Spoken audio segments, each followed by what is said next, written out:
bagaimana qudwah kita, para salafus saleh mengamalkan ilmu dan bersegera mengamalkan ilmu, bukan hanya diilmui kemudian didiamkan, tidak, bersegera mengamalkan ilmunya.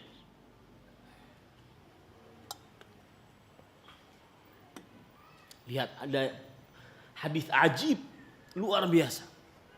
Hadis riwayat Bukhari Muslim. Saya sebutkan ceritanya biar cepat. Fatimah binti Muhammad, istrinya siapa? Sallallahu alaihi wasallam radhiyallahu anha. Istrinya siapa? Ali bin Abi Thalib. Mengadu kepada suaminya, "Wahai suamiku, saya capek ngurus rumah tangga, ngurus keluarga, anak. Maka minta pembantu." Maka Rasulullah SAW akhirnya mengetahui itu. Mereka berdua, Ali bin Abi Thalib radhiyallahu anhu, Fatimah binti Muhammad radhiyallahu anhuma, sallallahu alaihi wasallam, datang kepada Rasulullah sallallahu alaihi wasallam. Kemudian mengadukan itu. Lalu Rasulullah SAW, "Pulanglah kalian." Datanglah Rasulullah SAW kemudian ke rumah mereka berdua. Kemudian memberikan amalan. Lihat sabdanya, "Awala adulluki ala ma huwa khairun laki min khadim." Wahai Fatimah, maukah aku beritahukan kepada engkau sesuatu yang lebih utama dibandingkan pembantu? Apa itu? Idza awaiti ila al-firash tusabbihina Allah 33 wa tahmadinahu 33 wa tukabbirinahu 33. Jika engkau ingin tidur, baca subhanallah 33 kali, alhamdulillah 33 kali, Allahu akbar 33 kali. Ini lebih baik dari pembantu. Dan ini yang mengamalkan dua-duanya, istri dan suami. Maka yang menariknya apa? Ali bin Abi Thalib mengamalkan itu. Kata beliau, "Fama taraktuha mundu sami'tuha min Rasulillah." Aku tidak pernah tinggalkan itu semenjak aku mendengarnya dari Rasulullah. Maka sebagaimana Ali bin Abi Thalib seperti itu, jangan lupa itu Pak. Sebelum tidur. Karena ada sebagian orang-orang yang kadang-kadang tidak bisa terkena bantal. Langsung Pak lenyap ke dunia lain. Datang tsunami, gempa dengan skala 9 Richter, dia tidak gubris. Tidur, nggak bisa kena bantal kepalanya. Ya maka jangan lupa baca ini.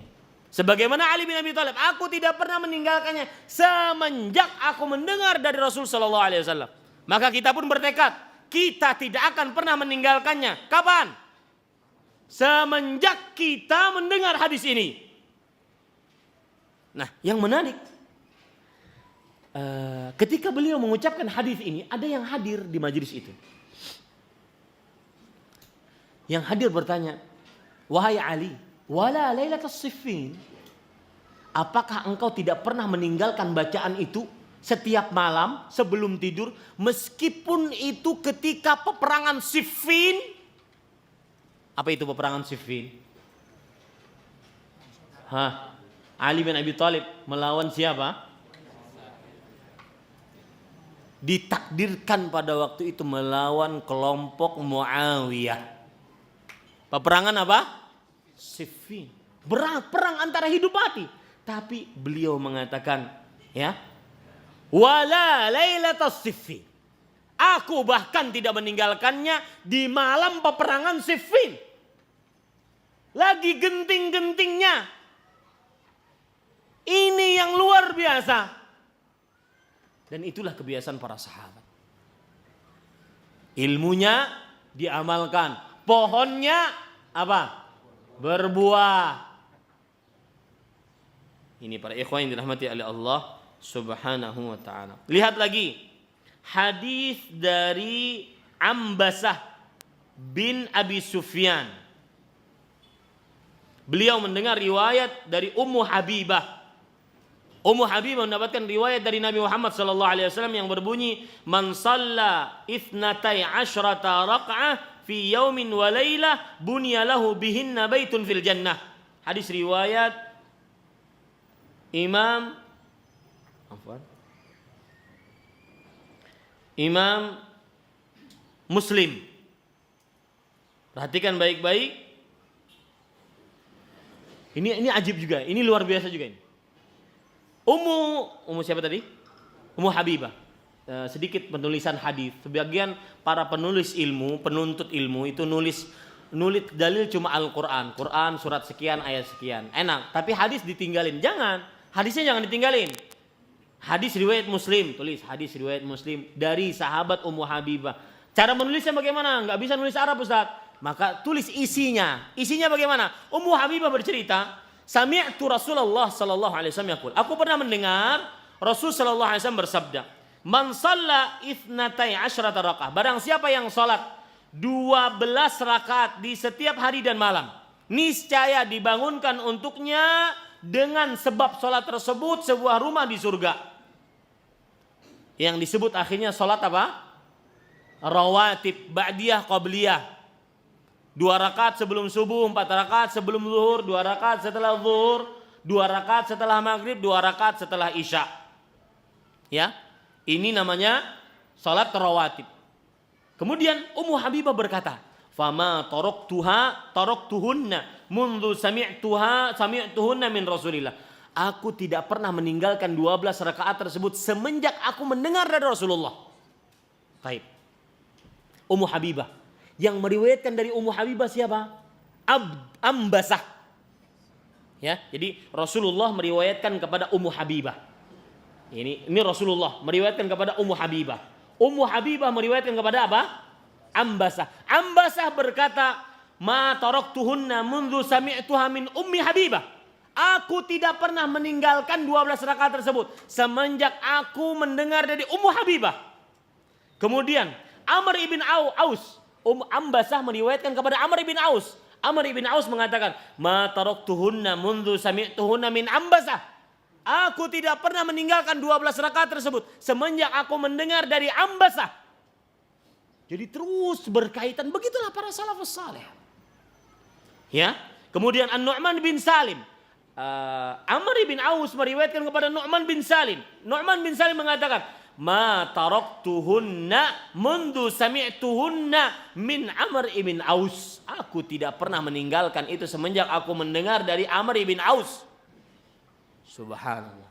Begitulah kebiasaan para salafus saleh terhadap ilmu-ilmu mereka.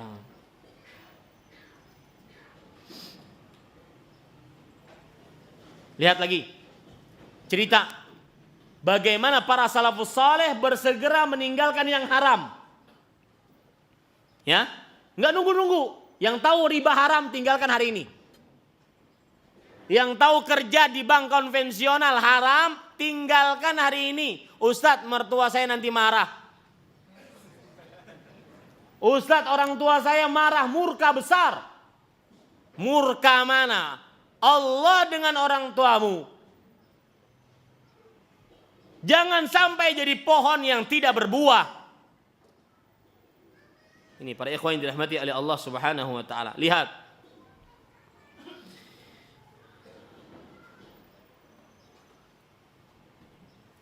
Ada hadis menarik, Pak.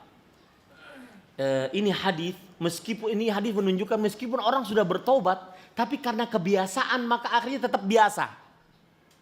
Karena kebiasaan jadi susah untuk merubah kebiasaan kecuali dengan kebiasaan yang lain. Makanya orang-orang mengatakan bisa karena biasa. Lihat, hadisnya menarik, butuh penelitian yang sangat. Hadis ini diriwayatkan oleh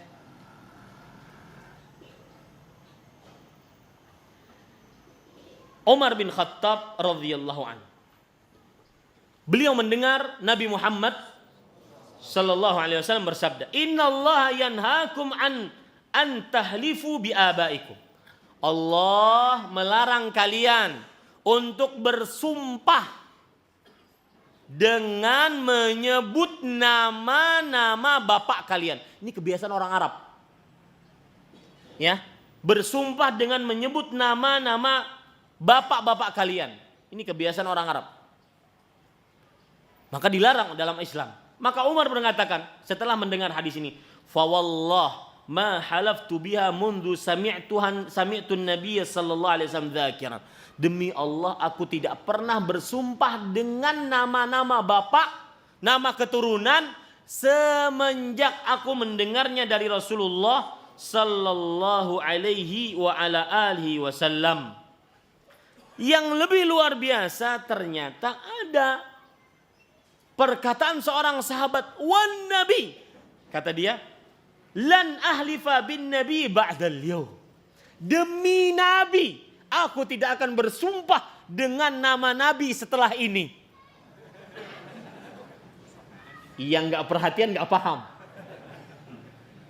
Dia bersumpah, demi nabi, aku tidak akan bersumpah dengan nama nabi setelah ini. Apa maksudnya? Dia saking biasanya bersumpah dengan mengucap nama nabi, akhirnya dia malah bersumpah dengan nama nabi padahal ingin tidak bersumpah lagi. Maka Pak, perhatikan Pak, yang mulai futur, Quran sudah mulai ditinggalkan, sholat ba'diyah qobliyah mulai ditinggalkan, zikir pagi sore mulai ditinggalkan. Sudah lama Ustaz saya tidak zikir pagi sore. Sudah, ayo mulai berjihad kembali, sungguh-sungguh ditempa dirinya, ya. Ustaz, habis subuh tuh enak tidur langsung Ustaz. Maka kadang-kadang zikir astagfirullah 2 kali langsung. Sampai matahari terbit. Enggak ada zikir paginya, cuma istighfar 2 kali.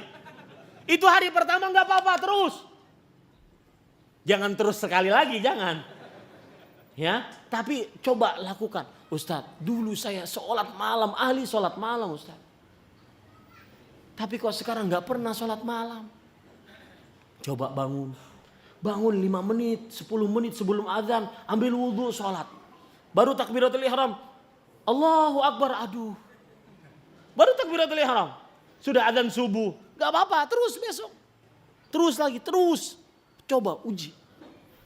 Walladzina jahadu fina lanahdiyannahum subula. Orang-orang yang berjuang di jalan kami akan berikan petunjuk kepada jalan-jalan kami. Ini yang bisa saya ucapkan. Allahu a'lam, mudah-mudahan bermanfaat.